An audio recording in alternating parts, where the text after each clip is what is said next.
एक बार ज्ञान दृष्टि में आप सभी का पुनः स्वागत है। आज हम अन्यत्व भावना पर विचार करेंगे कि मैं भिन्न हूँ और यह शरीर मुझसे भिन्न है। इसका सबसे पहले पंक्तियाँ उच्चारित करते हैं हम। जिस देह में आत्मा रहे वह देह भी जब अन्य है, तब क्या करे उनकी कथा जो देह से भी भिन्न है। जो जानते इस सत्य को वे ही विवेकी धन्य है। ध्रुव धाम की आराधना की बात ही कुछ अन्य है।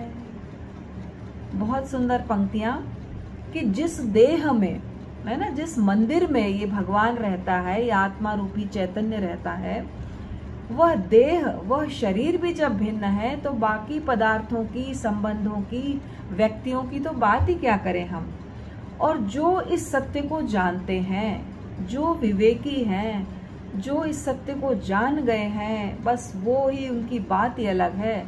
और ये ध्रुव धाम यानी ध्रुव यानी शाश्वत, धाम यानी घर, ये आत्मा जो है वह हमारा शाश्वत घर है। यह देह तो किराए का घर है।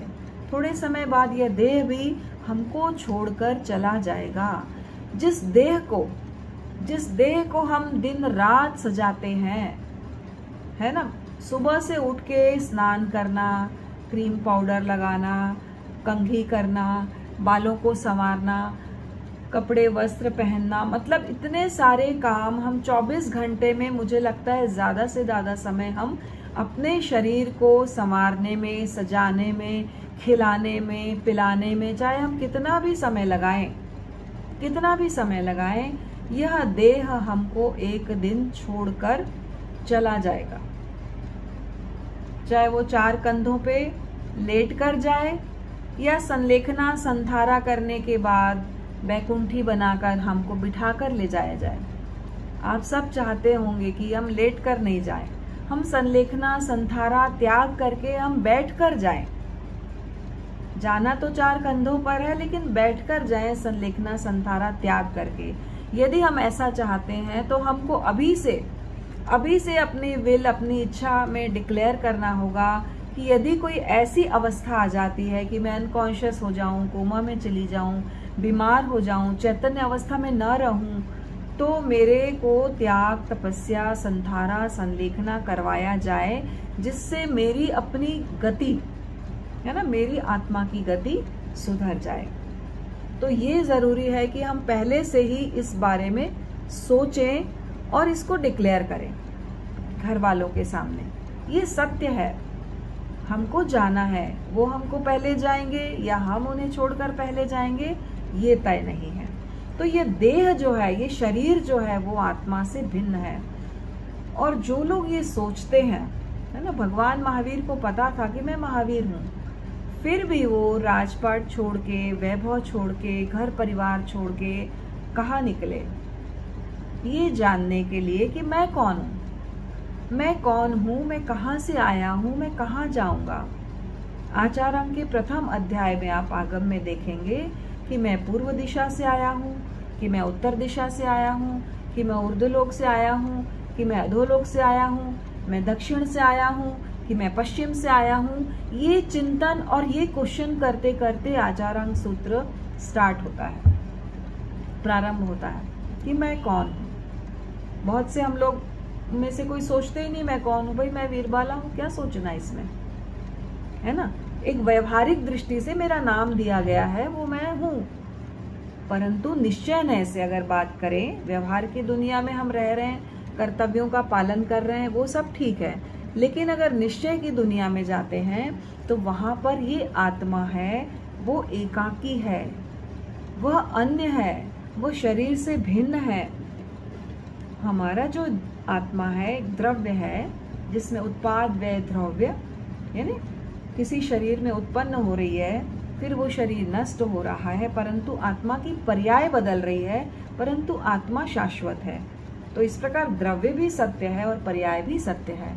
अगर व्यवहार दृष्टि से देखें तो अनेक रूप आत्मा के दिखाई देते हैं। कभी वो कषाय में जाती द्रव्य आत्मा, कषाय आत्मा, योग आत्मा, उपयोग आत्मा, ज्ञान आत्मा, दर्शन आत्मा, चारित्र आत्मा, वीर्य आत्मा, अलग अलग रूपों में, अलग अलग पर्यायों में आत्मा को हम देखते हैं। ध्यान में हम कहते हैं आत्मा के द्वारा आत्मा को देखो, अर्थात शुद्ध आत्मा से यह जो पर्याय वाली आत्मा है उसको हम देखें, जो विचारों की चंचलता है उसको हम देखें, अपने आप को स्थिर करते हुए हम सबको देखें और जानें। तो जब तक हम यह सत्य नहीं जानेंगे कि मैं कौन हूँ और मैं शरीर से भिन्न हूँ, शरीर अन्य है, मैं अन्य हूँ, मैं अलग हूँ, क्योंकि स्व का स्वीकार तभी हो सकता है जब पर को अस्वीकार किया जाए। ये बाहर की जगत जो भी है ये सब पर है, पराया है, पर वस्तु है, पर व्यक्ति है, और जो मैं हूँ यानी मेरी जो आत्मा है वह मैं हूँ, वास्तव में वो मेरा स्वरूप है। कायोत्सर्ग जब हम करते हैं तो कायोत्सर्ग में ये भेद विज्ञान अनुभव के स्तर पे लाया जाता है कि मैं आत्म तत्व हूँ, और शरीर को देखा जाता है, शरीर के प्रत्येक अवयव को देखा जाता है। कायोत्सर्ग में क्या देखते हैं हम, है ना, अपने हाथ पैर, प्रत्येक बॉडी के अवयव को, पेट, गर्दन, मस्तिष्क, चेहरा, सबको देखते हैं और सबसे अपनी भिन्नता का अनुभव करते हैं। तो ये कायोत्सर्ग में। तो जब तक आत्मा अन्य है और शरीर अन्य है, यह भेद विज्ञान नहीं होगा, तब तक हम सम्यक्त्व को प्राप्त नहीं कर सकते, सम्यक दृष्टि को उपलब्ध नहीं हो सकते। इसलिए ये हमें जानना है कि मैं चिदानंद स्वरूप हूँ, आनंद स्वरूप हूँ, ज्ञान दर्शन स्वरूप हूँ, शब्दातीत, तर्कातीत, अरूपी, अनाकार हूँ और अविनाशी हूँ, एकाकी हूँ और कर्म मल से रहित विशुद्ध आत्मा।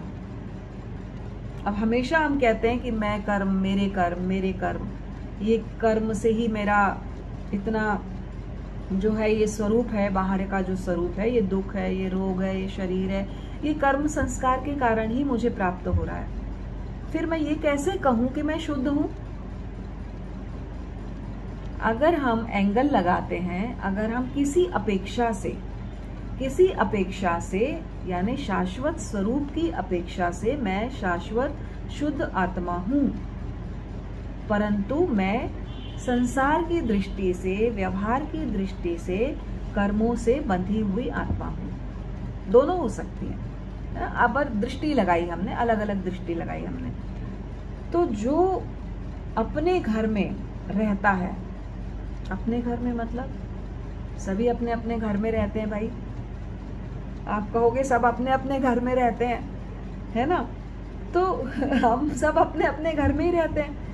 पर जो अपने घर में यानी आत्मा के घर में रहता है वो हमेशा आनंद को, सुख को प्राप्त करता है, और जो पराये घर में रहता है, आप किसी के भी घर चले जाओ, वो शांति नहीं मिलेगी जो अपने घर में मिलती है ना, जो आनंद, जो एक सुकून मिलता है, भले वो छोटा हो, बड़ा हो, कम सुविधा वाला हो, ज्यादा सुविधा वाला हो, है ना, फिर भी हर व्यक्ति को लगता है मैं अपने घर जाऊं, अपने घर में रहूं। तो जो अपने घर में घुसा हुआ दूसरा व्यक्ति, अब मेरे घर में कोई दूसरा व्यक्ति आ जाए, सपोज मेरा आत्मा का घर है और उसमें कषाय आ जाए, क्रोध आ जाए, मान आ जाए, लोभ आ जाए, तो वो क्या करेंगे? मेरी आत्मा के शुद्ध स्वरूप को ढक लेंगे, उसका विनाश करेंगे। बहुत सुंदर पंक्तियां मैंने भी गाई थी, सो रहे वो साथी चले गए हैं, तू सो रहा भी सब चले गए आसपास के लोग, फिर भी हम सो रहे हैं। साथी चले गए हैं, तू सो रहा भी झट चेत चेतन, घर में घुसा लुटेरा, उठ जाग रे मुसाफिर, अब हो चला सवेरा, पल पलक खोल प्यारे, अब मिट गया अंधेरा, उठ जाग रे मुसाफिर। यदि मैं किसी के घर में जाती हूँ तो भी परेशानी है, यदि कोई मेरे घर में आ जाता है क्रोध मान लोभ माया, तो वो मेरा विनाश भी कर देता है। बादल सूर्य को ढक देता है, वैसे ही ये क्रोध मान लोभ मेरे अस्तित्व को, मेरे चैतन्य को, मेरे ज्ञान को ढक देते हैं, मुझे कर्मों से बांध देते हैं, कषाय मुझे कस देते हैं रस्सी से। मैं अपने शुद्ध स्वरूप का अनुभव ही नहीं कर पाती। तो हमको क्या करना है, खुद के घर में रहना है, दूसरे को भी उसमें प्रवेश नहीं करने देना है ना। तभी वो कर्म पुद्गलों से रहित होगा। और फिर वरना ये कर्म पुद्गल प्रविष्ट होके जाने क्या क्या कष्ट देते हैं आत्मा को पीड़ा पहुंचाते हैं, दुख पहुंचाते हैं। तो ये कह रहे हैं, हे आत्मन, विनय विजय जी कह रहे हैं कि हे आत्मन, दूसरों की कथा वार्ता से पीड़ित होकर तूने सदा पराधीनता का अनुभव किया है, सदा पराधीनता का अनुभव किया है।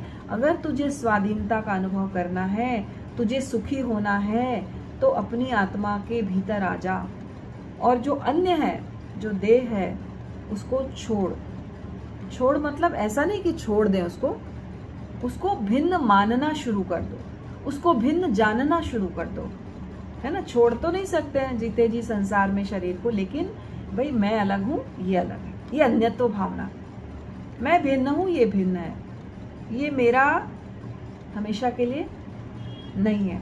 तो अपने को पराधीन क्यों मानना है और खिन्नता का अनुभव क्यों करना है। तू सुखी हो जा और अपने भीतर आ जा। और जिसमें तू सदा मोद मनाता है, किसमें, अपने वालों में, है ना, जिसके विषय में सदा सोचता है, जिसको हृदय से चाहता है और जिन पदार्थों में आसक्त होता है और अपना निर्मल स्वभाव को छोड़ देता है, वो सब कौन है, अन्य है, भिन्न है, पराये हैं।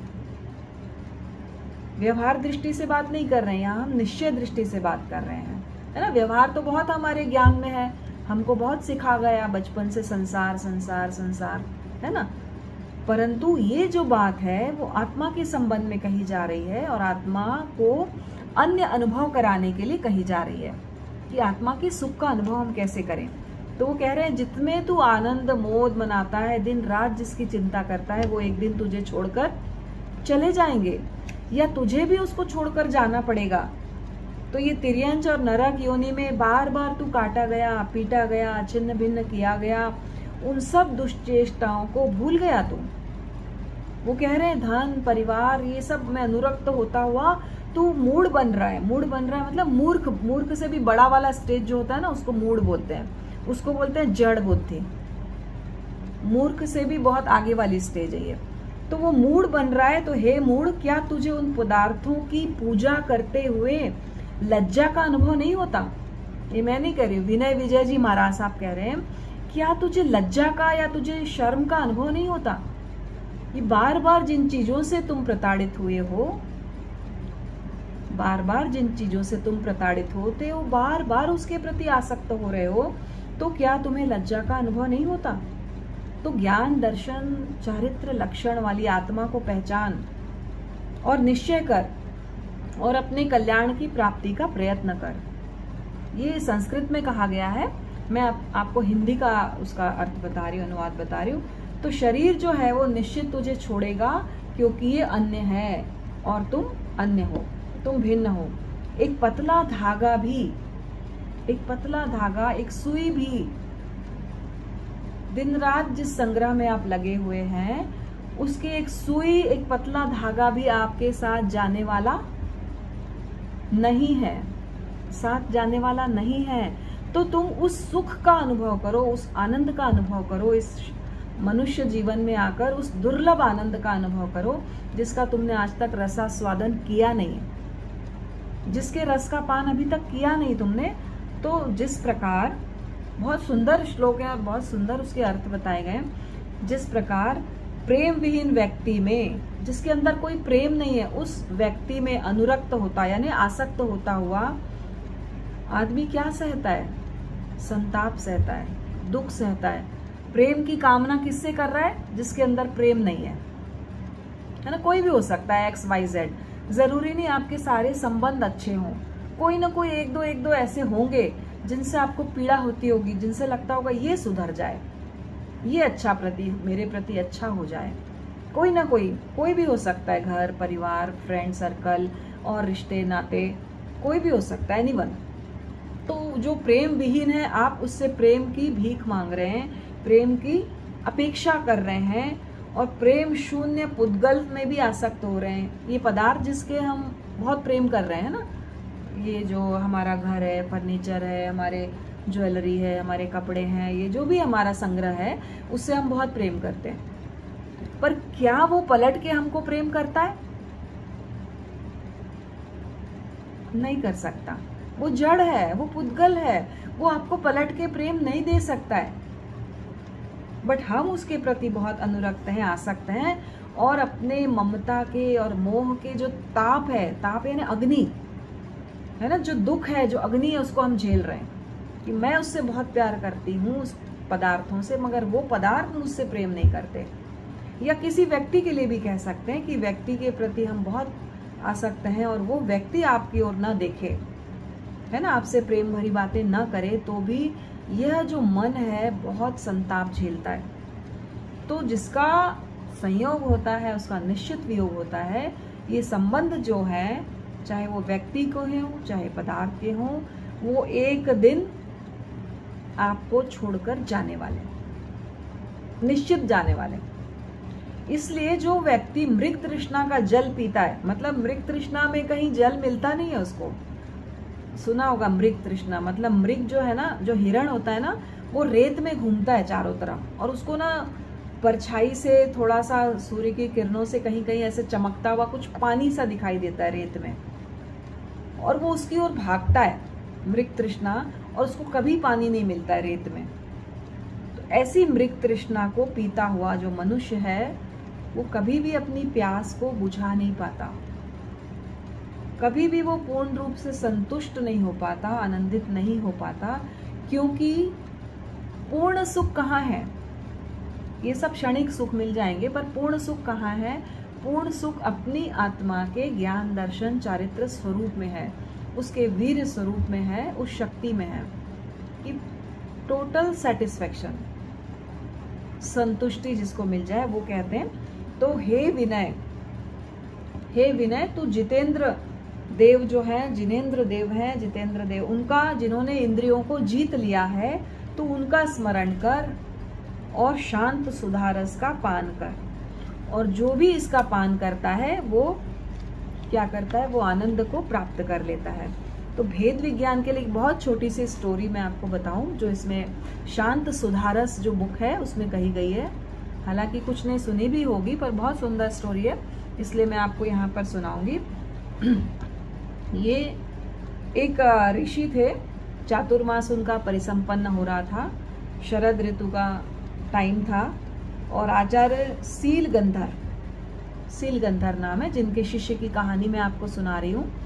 तो शरद ऋतु का आकाश था, मीठा मीठा शीतल वातावरण था, और चातुर्मास धीरे धीरे परिसंपन्न हुआ, वर्षा ऋतु समाप्त हुई, और भूमि मान लो हरी हरी साड़ी पहन के, और बहुत उल्लास दिखाई दे रहा था, उत्साह दिखाई दे रहा था, फसलें काटी जा रही थी, और धीरे धीरे अन्न को तुष से पृथक किया जा रहा था। मतलब जो अन्न है ना, वो छिलके, धान, गेहूं होता है, उसका धान होता है, उसको आपस में अलग अलग किया जा रहा था। तो आचार्य सीलगंधर जो थे, वो अपने शिष्य मंडली के साथ चातुर्मास संपन्न करके विहार कर रहे थे। तो विहार करते करते उनके जो सारे शिष्य थे, वो बहुत प्रतिभा संपन्न थे, बहुत मेधावी थे, बहुत आचार कुशल थे, परंतु एक शिष्य उनका बहुत अल्पज्ञ था, कहना चाहिए उसकी बुद्धि का विकास उतना हुआ नहीं था। तो वो अल्पज्ञता पे मन ही मन बहुत दुखी था, बहुत शुद्ध था। वो सोचता था मेरा कल्याण कैसे होगा, ये सब लोग इतने ज्ञानी हैं, इनको इतने हर श्लोक याद हो जाते हैं, संस्कृत की, प्राकृत की, हर भाषा में इनको सब कुछ याद है, मुझे कुछ याद नहीं होता, कुछ स्मरण नहीं होता। बार बार पढ़ता पाठ को, जो भी गुरुजी देते बार बार पढ़ता, पर उसको कुछ भी याद नहीं होता, फिर भूल जाता, जैसे ही सुनाने जाता फिर भूल जाता। उसको बड़ा खेद होता था मन में कि मैं सबसे पीछे हूँ, पीछे भी रहता, और बुद्धि की मंदता पे भी उसको बहुत खेद होता था, बहुत दुख होता था। तो वो गुरु जो थे उनके, वो बहुत वात्सल्य देते, स्नेह करते, उसको डांटते फटकारते नहीं थे, पर उसको प्रेम से सब सिखाते, पर उसको बिल्कुल याद नहीं होता था। तो एक बार क्या हुआ, गुरुजी ने उसको कहा कि तुम एक छोटा सा मंत्र याद कर लो, छोटा सा मंत्र याद कर लो, बस तुम्हारा कल्याण हो जाएगा, तुम चिंता मत करो। कौन सा मंत्र? उन्होंने सिखाया मारुष मातुष, इतना सा मंत्र। मतलब कोई राग नहीं करना, कोई द्वेष नहीं करना। माँ यानी नहीं, तुष यानी संतुष्ट नहीं हो जाना, राग नहीं कर लेना, और मारुष मतलब रोष नहीं करना। रुष का मतलब रोष, रोष से बना है, क्रोध से। तो ये धातुएं हैं तुष और रोष, है ना, तो उनसे बना है। तो फिर तुम राग नहीं करना, द्वेष नहीं करना। मातुष मारुष, इतना सा सीख लो। अब वो रटने लगा मातुष मारुष मातुष मारुष मार, और बहुत चलते चलते चलते चलते याद करने लगा। याद करते करते वो इतना छोटा सा मंत्र भी भूल गया, वो इतना छोटा सा मंत्र भी भूल गया। उसको याद क्या रहा? मास्तुस मास्तुस मास्तुस मास्तुस याद रह गया। मारुष मातुष भूल गया और मास्तुस मास्तुस याद रह। रास्ते में जा रहा था, एक खेत आया, और खेत आने पर वहाँ देखा उसने कि जो किसान है वो धान को उससे अलग कर रहे। उड़द की दाल होती ना, उड़द की दाल, उसको अलग कर रहे हैं माँ, वहाँ से छिलके को अलग कर रहे थे। तो उन्होंने देखा ये दाल अलग है, ये छिलका अलग है, मतलब मेरा शरीर अलग है और मेरी आत्मा अलग है। इतनी सी बात उसने समझ ली। गुरुजी ने मेरे को पढ़ाया है मातुस मारुष, उसको तो भूल गया और मास्तुस मास्तुस करने लगा। अब उसको छिलका जैसे अलग होता है उड़द का, वैसे ही शरीर भी आत्मा से भिन्न है। मैं चैतन्यवान हूँ, और भेद विज्ञान का बोध हो गया उसको। आत्मा और शरीर की भिन्नता का बोध हुआ, और उसका चिंतन क्या हुआ? ऊर्ध्वमुखी हो गया। पराया पराया होता है, अपना अपना होता है, और जो मैं हूँ वो चैतन्य है, और ये शरीर है वो पराया है। बस इतनी सी बात उसने समझी, और उसी भावना की गहराई में वो पहुँच गया। मतलब इतनी गहराई में पहुँच गया कि उसने जो सारे राग और मोह को छोड़ के ममता को शरीर के साथ छोड़ दिया, और फिर ये पौद्गलिक शरीर के प्रति इतनी अनुरक्ति क्यों करूं मैं? ये पुद्गल है और मैं तो चैतन्य हूँ, ये पुद्गल है, मैं चैतन्य हूँ। ये अभिन्नता का बोध उसके आत्मा के साथ हुआ, और भिन्नता का बोध शरीर के साथ हुआ। और वो आत्मा को देख रहा है अलग, शरीर को देख रहा है अलग, और अपने स्थूल शरीर को देखते देखते देखते देखते वो सूक्ष्म शरीर में प्रविष्ट हो गया अपने, मतलब आत्मा के स्वरूप में रमण करने लग गया। और बिल्कुल जैसे कायोत्सर्ग की मुद्रा में काया को जैसे अनासक्त हो गया काया के प्रति, और प्रविष्ट हो गया, और इतनी गहराइयों में पहुंच गया, आत्मा की गहराइयों में पहुंच गया, और जाकर उसने क्या किया? आत्म साक्षात्कार कर लिया।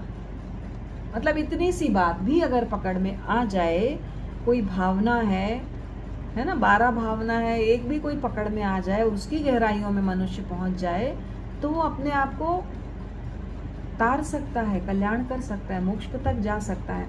तो ये केवल ज्ञान, केवल दर्शन और आत्मिक सुख की गंगोत्री में डुबकी लगाने लगा, और अनुभव करते करते वो केवल ज्ञान को प्राप्त हो जाता है।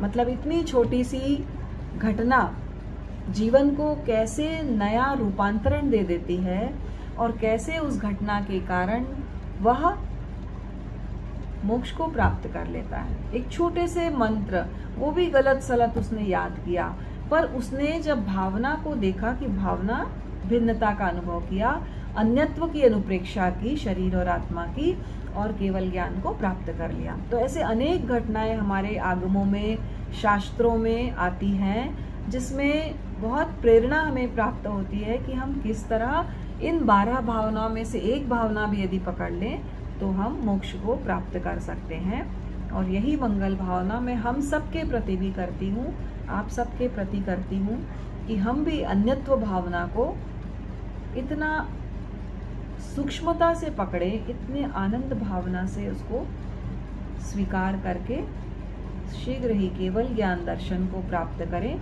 इसी मंगल भावना के साथ ओम अरहम।